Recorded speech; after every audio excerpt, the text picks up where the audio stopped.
Hey, what's up guys, I'm Lan here. Welcome back to a new video on my channel. So in this video I'm going to talk about iOS 15.4 beta 3. Yes guys, I have received iOS 15.4 beta 3 on my iPhone XR and this update came in about 684.9 MB on my iPhone XR. And by the time you're seeing this video, probably the public beta is also available. So if you have beta profile installed on your iPhone, definitely you would be able to see the new update, which is iOS 15.4 developers beta 3. So this new update comes with some of new features and some important new bug fixes. So make sure you're watching this video till the end. But before that, if you're new here and happen to enjoy this kind of videos on my channel, do give this video a thumbs up and also consider subscribing to the channel. Now with that being said, let's get right into the video. Alright guys, so the first things first, let me go to the settings and general and about section. As you can see, the software version is iOS 15.4 and the new build number is 19E5225G. Now yesterday night before updating, I had taken a screenshot. As you can see, before updating, the iOS version was 15.4, of course, for beta 2, and the build number was 195219E. And also with this update we have a new modem firmware. So as you can see, the new modem firmware version is 4.03.02. that's on my iPhone XR, and before updating the modem firmware version was 4.03.01, as you can see here. So probably if you're using beta profiles and if you had faced earlier any connectivity issues with iOS 15.4, with the new modem firmware update, those connectivity issues should be resolved.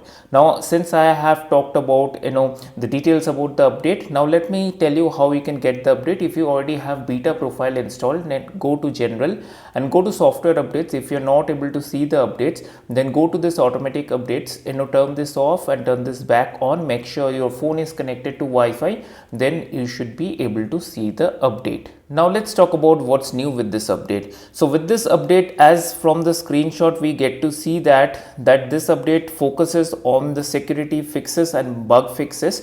So mostly will not get to see more new features, but one thing I noticed, so while opening the podcast application, as you can see, there is a new splash screen that I was able to see, which says the filter episodes and browse by season. So if you're an active user of Apple Podcast and used to listen to podcast with Apple Podcast, then this features might come handy for you. Apart from that, let me talk about the battery life, because most of you are interested in battery life. So let me go to the battery section quickly and click on battery health. As you can see, after updating, the battery health is 89%. So my battery health has not dropped after updating to iOS 15.4 beta 3. And also as you can see the battery graph, because this has now become my secondary device, since this iPhone 12 right here is my primary device. So with iOS 15.2 beta 2, the battery life wasn't that bad, but I'm hoping that with this new update the battery life will be a little better.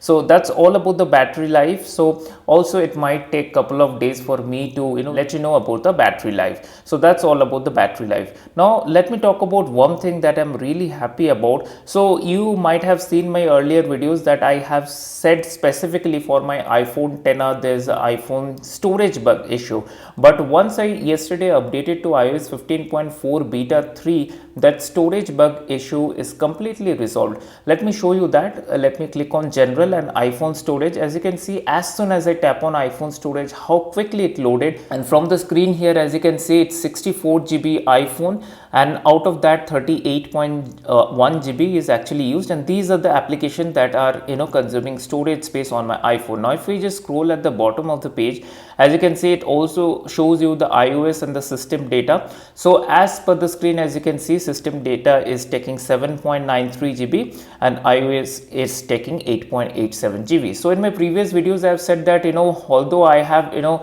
kept open this iPhone storage space for more than 3-4 minutes, this applications was not loading, and hence so forth I was not able to see how much iOS data and how much system data was being consumed by my iPhone. So this issue is typically resolved with iOS 15.4 beta 3. So I'm happy to let you know that if you have been facing this iPhone storage bug issue, probably updating to iOS 15.4 beta 3 will probably resolve this issue.